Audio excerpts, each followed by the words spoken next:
Supreme court के अंदर CJI Suryakant और कपिल सिब्बल के बीच में तगड़ी बहस हुई। कौन जीता कौन हारा, आप इस इंटरव्यू को देखिए, खुद बताइएगा कि आखिर लॉजिकल बात कौन कह रहा है। एसआईआर को लेकर, बीएलओ को लेकर, चुनाव आयोग को लेकर और बिहार में जो नतीजे आए उसको लेकर भी बातचीतें हुई। इस वक्त अपेक्षा जी मेरे साथ मौजूद हैं, आपका बहुत बहुत स्वागत है। सीजेआई आए, बहुत लोगों ने उम्मीद किया कि भाई इतना वोट चोरी के खिलाफ तहलका मच रहा, तमाम चीज़ें, लेकिन जो दलील, जो सबूत कपिल सिब्बल साहब दे रहे हैं, कह रहे हैं कि भाई ये तो आपका कोई अधिकार ही नहीं है, ये बकवास करने क्यों चले हैं, सीजेआई साहब कह रहे हैं। देखिए सर, सबसे पहली बात तो जब मुझे ये चीज़ पता चली, आप ही के साथ इंटरव्यू था जब हमने ये चीज़ बोली थी कि सूर्यकांत जी के से उम्मीद है कि वो कुछ अच्छा करेंगे। अच्छा चला भी। और हाँ, और कमाल की बात ये है कि उसी में इंटरव्यू कर रहे हैं हम इस चीज़ के बारे में कि पहला ही डिसीजन उन्होंने ऐसा ले लिया जो पब्लिक जिससे ना खुश है बिल्कुल। क्योंकि एसआईआर के विरोध में आप लगातार देख रहे हैं कितना ज़्यादा प्रोटेस्ट हो रहा है ना। एसआईआर के अगेंस्ट में बड़े बड़े लोग बोल रहे हैं, कपिल सिब्बल जी ने भी बोला ये चीज़, और इसी के चलते बहस भी हुई। और बड़े लोग बोल रहे हैं वो एक अलग बात है, सीजेआई साहब ये कह रहे हैं कि भाई पूरे हिंदुस्तान को दिक्कत नहीं है, आपको क्यों दिक्कत है, आपको क्यों दिक्कत है? क्योंकि हम ही तो हिंदुस्तान है। हिंदुस्तान है कौन? जब कपिल सिब्बल जी को प्रॉब्लम है, हमें प्रॉब्लम है, जो लोग इतने सारे लोग बोल रहे हैं, इतने सारे अपोजिशन पार्टी वाले बोल रहे हैं, उनको प्रॉब्लम है, तो हिंदुस्तान है कौन?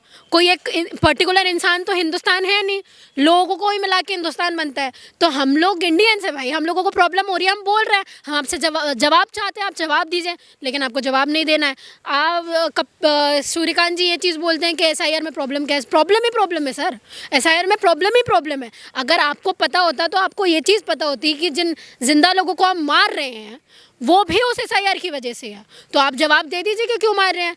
और जिन बीएलओ को ये काम दिया गया है, वो उन बीएलओ को काम ही नहीं है कि आप किसी को रखें या हटा दें, ठीक है, आपने उनको वो रिस्पॉन्सिबिलिटी भी दे दी। तो बड़ी बात यह है ना कि आप जिन लोगों का काम है ये आप उनको ये काम नहीं करने दे रहे हो, और जिनके अंडर में ये काम नहीं है आप उनको ये चीज़ बोल रहे हो कि आप किसी एक व्यक्ति को वोटर घोषित कर सकते हैं, एक को वोटर घोषित नहीं कर सकते। साहब ने ये कहा कपिल सिब्बल से कि आप कोई ऐसा तथ्य बताइए जिसे हम एसआईआर रोक दें। वो कोई भी तथ्य पेश नहीं कर पाए। बिहार का एग्जाम्पल दिया गया कि भाई बहुत सारे लोगों का जो है ना वोट कट गया, तो फिर सीजेआई साहब ने कहा कि बिहार में हमने तो देखा ही नहीं कि किसी का वोट कटा है। बिहार में वोट अब कमाल की बात है। देखिए, इंडिया के सीजेआई और उन्होंने बिहार को ही नहीं देखा। जब सबकी नज़रें बिहार के इलेक्शन में थी, तब आपने ये चीज़ नहीं देखी कि जब बिहार में इतने सारे वोटर्स कट गए थे, तो राहुल गांधी ने कितनी बड़ी पीसी की थी और उन्होंने बताया था कि कितने वोटर्स कटे हुए हैं।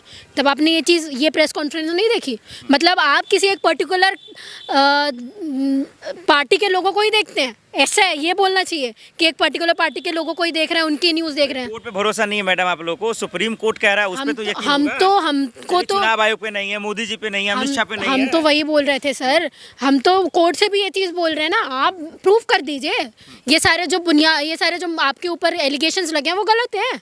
बोलने से थोड़ी होता है, आप एविडेंस तो दोगे ना कुछ कि एक का वोट दिखा रहे हो। मैं तो बोल रही हूँ 50,000 की 50,000 मत दिखाओ, 10 लोग, 20 लोग, 30 लोग, 100 लोगों को कम से कम दिखाओ कि इन मेजॉरिटी ये चीज़ें हैं, इस चीज़ों की वजह से आपके वोट काटे गए हैं। और क्यों वोट काटे गए हैं ये भी बताओ लोगों को, ताकि जो डॉक्यूमेंट उनके पास में नहीं है वो डॉक्यूमेंट्स लाए जाएं, वो चीज़ें करी जाएं।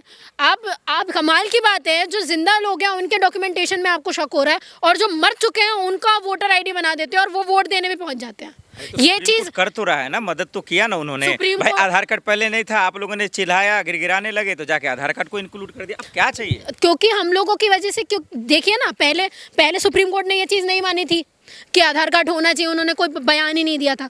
हमारे बोलने की वजह से, लोगों के बोलने की वजह से उन्होंने आधार, ठीक है। दूसरी चीज़, अब हम लोग ये भी चीज़ बोल रहे हैं कि एसआईआर में ये घपले, हम लोग बोलेंगे तब तो ये बात सुप्रीम कोर्ट तक जाएगी। सर, हम लोग बोलना ही बंद कर देंगे तो सुप्रीम कोर्ट भी अपने चीज़ें कुछ नहीं, वो तो ब्लाइंड है ना।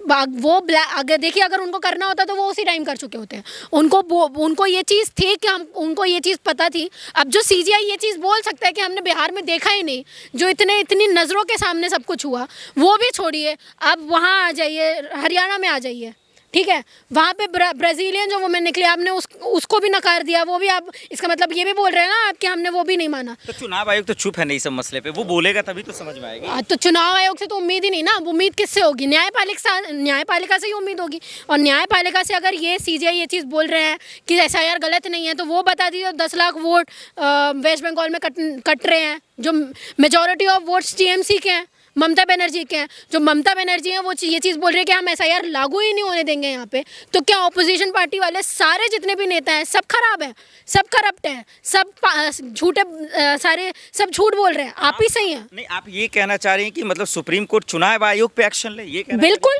अगर सुप्रीम कोर्ट को सबसे पहले ये चीज़ बोलनी चाहिए चुनाव आयोग को, जैसे वो इलेक्टोरल बॉन्ड्स में खड़ा कर सकता है, हाँ। वैसे ही वापस खड़ा करना चाहिए कि ये जो डेटा है लोग मांग रहे हैं आपको पब्लिक करना है। क्या क्या आपने किस किस वजह से वोटर्स को हटाया है, आपको वो रीज़न बताने हैं। ठीक है, क्या क्या क्राइटेरिया है जिसकी वजह से आप रखोगे वोटर्स को, ये भी बताने हैं। कितने वोट पड़े कितने नहीं। और वो भी छोड़ो सर, मोटा मोटी हम इंटीरियर बातें कर रहे हैं ना, मोटा मोटी आप सुन लो। मोटा मोटी ये था कि 7.42 मिलियन लोगों को वोट देना था, ये ईसीआई ने बोला ये चीज़, ठीक है, अपनी प्रेस कॉन्फ्रेंस में। और वोट डलते हैं 7.45।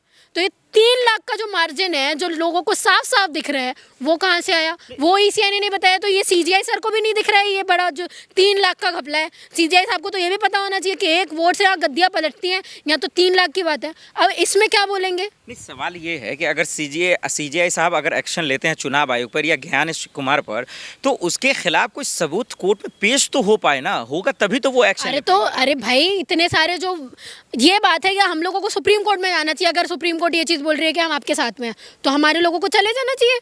2-3 मैं तो कपिल सिब्बल सर से भी बोल रही हूँ ना, आप तो लॉयर ही हो, आपको तो आप 2 राज्यसभा के मेंबर भी हो, आपके पास तो इतनी अथॉरिटी है कि आप फाइल कर सकते हो कंप्लेन फाइल कर दो। जब इतने लोग बोल रहे हैं, इतने अपोजिशन पार्टी बोल रही है, तो एक साथ आके फाइल कर देना चाहिए, सुप्रीम कोर्ट में खड़ा करवाना चाहिए लोगों को। पर शक इस बात से होता है ना सर कि हम लोग जब मुद्दे उठाने में आते हैं तो ये वो कर देते हैं। जब आज तक सुप्रीम कोर्ट राम मंदिर और वो करती आई है ना, अपना मस्जिद और मंदिर का खेल जो करती आई, और टाल दिया गया, तो ये भी सिर्फ टाला जाएगा और कुछ नहीं होगा। यही प्रॉब्लम है कि जो ऑपोजिशन पार्टी वाले लोग हैं वो नहीं जा रहे हैं, वो चाहते हैं कि तुरंत इलेक्शन कमीशन भी तो कॉन्स्टिट्यूशन संस्था है ना, वो क्यों आखिर जनता के खिलाफ जो है कोई एक्शन लेगा या उसके खिलाफ कोई काम करेगा? ये भी तो सवाल है ना। ये सही बात है कि वो क्यों करेगा, पर कर रहा है वो, ये भी तो है ना, कर रहा है वो। हम तो सवाल ही इसलिए कर रहे हैं कि अगर आप नहीं हैं ऑपोजिशन में लोगों के, आप लोगों के समर्थन में ही हैं, तो आप एक प्रेस कॉन्फ्रेंस करके प्रोवाइड कर दो। कोई कुछ नहीं बोलने वाला, कोई फिर सीजीआई से भी सवाल नहीं पूछेगा, कोई किसी से भी सवाल नहीं पूछेगा। कुमार जवाब तो देते ही है ना भाई। तो क्या ज्ञानेश कुमार जी प्रेस कॉन्फ्रेंस करते हैं और फिर वो आके सीरियल की तरह बोलने लगते हैं कि हाँ हम अपनी सास बहू का वीडियो लीक करें या ना करें, आप बताइए। संस्थानिक संस्था का आप ही लोग मजाक बनाते हैं, राहुल गांधी बनाते हैं। तो वो खुद ही ऐसी बातें कर रहे हैं सर, आपको बोलना चाहिए। हमने क्या बोला, आप सीसीटीवी प्रोवाइड कर दो, आपको नहीं करना है सीसीटीवी प्रोवाइड। आप हमको वोटर लिस्ट दिखा दो, कितने वोटर्स ने क्या दिया, कितने आए कितने गए, आपको वो भी नहीं दिखाना। कानून से चलेगा ना संस्था के, आप लोगों के मन मुताबिक से चलेगा। ये तो ये कानून नहीं है, कानून नहीं है कि लोग सवाल कर सकते हैं। आप मुझे बताइए, कानून लोकतंत्र में ये कानून है कि नहीं कि लोग सवाल कर सकते हैं? बताइए। जनता सबसे सर्वोपरि है सर, हमारी वजह से वो वहाँ बैठे हैं, ठीक है, हमारी वजह से पीएम चुनते हैं। सवाल, बिहार को लेकर इतना तमाशा हुआ, चुनाव भी खत्म हो गया, नतीजे भी आ गए, कोर्ट में मामला चलता रहा, अब बंगाल सामने है, क्या लगता है रुकेगा एसआईआर या फिर कोर्ट में चलता रहेगा मामला? देखिए, अगर हमारे लोग एकजुट नहीं होंगे, ऑपोजिशन एकजुट नहीं होगा, तो कुछ नहीं होने वाला। आप कितने भी मुद्दे उठा लो, ठीक है। हमारे लोगों की प्रॉब्लम ये है सर कि वो बोलते हैं, थोड़े टाइम के लिए बोलते हैं, उसके बाद चुप हो जाते हैं, फिर एक्सेप्ट कर लेते हैं ना, वो एक्सेप्टेंस वाला चीज़ आ जाती है। अगर एक्सेप्ट कर लिया बिहार के बाद भी, लोग ग्राउंड पे नहीं है, कुछ भी नहीं है, तो वो क्यों करेंगे? उनको पता है थोड़ी देर बोलेंगे फिर चुप हो जाएंगे। वैसे ही हो जाएगा बंगाल के साथ भी। बंगाल में भी आप कितना भी कुछ कर लो, अगर ममता बनर्जी पूरे तरीके से अड़िग होकर अगर उनके ऑपोजिशन में नहीं बोलती हैं, तो एसआईआर वहाँ पे भी लागू होगी। 10 लाख वोट जो कट रहे हैं कट जाएंगे, वोट वहाँ पे क्लीन बोल्ड हो जाएंगी। ममता बनर्जी वो आ जाएंगे वापस बीजेपी, क्योंकि वो देख ही रही है बीजेपी कि जहाँ नॉन बीजेपी स्टेट है वहाँ पे हम कंट्रोल कर लें। तो ये हमारे ऊपर है कि हम कब तक इस चीज़ को मुद्दा रख सकते हैं और कब तक जो ऑपोजिशन है वो ग्राउंड में रह सकती है। ऑपोजिशन ग्राउंड में रहेगी। देखिए, आप लोगों से एक्सपेक्ट मत कीजिए, लोग नहीं आते। प्रॉब्लम ऑपोजिशन को होना चाहिए कि वो रूलिंग पार्टी में नहीं आएंगे। हमारा क्या, हम तो वोट दे देंगे। प्रॉब्लम आपको होनी चाहिए ना, आप तक वोट नहीं, हम तो दे रहे हैं भाई वोट। जैसे मैंने सपा को वोट दिया, मैंने कांग्रेस को वोट दिया। अब वोट आप तक पहुंचा कि नहीं पहुंचा ये आपके ऊपर है ना, हमारे ऊपर थोड़ी है। हमने तो वोट दे दिया, अब आपकी बारी है कि आप ग्राउंड में उतरो कि हमारे तक वोट नहीं आ रहा है। और सबसे पहली बात, मैंने तो पहले भी बोला है, इन सब चीज़ों से कुछ नहीं होने वाला। आपको लगता है कि इलेक्शन गलत तरीके से हो रहा है, आपको लग रहा है इलेक्शन में धांधली हो रही है, वोट चोरी हो रही है, सारी पार्टीज़ को एक साथ कोलिजन में आके बाइकआउट कर देना चाहिए। चलिए, बहुत शुक्रिया, थैंक यू।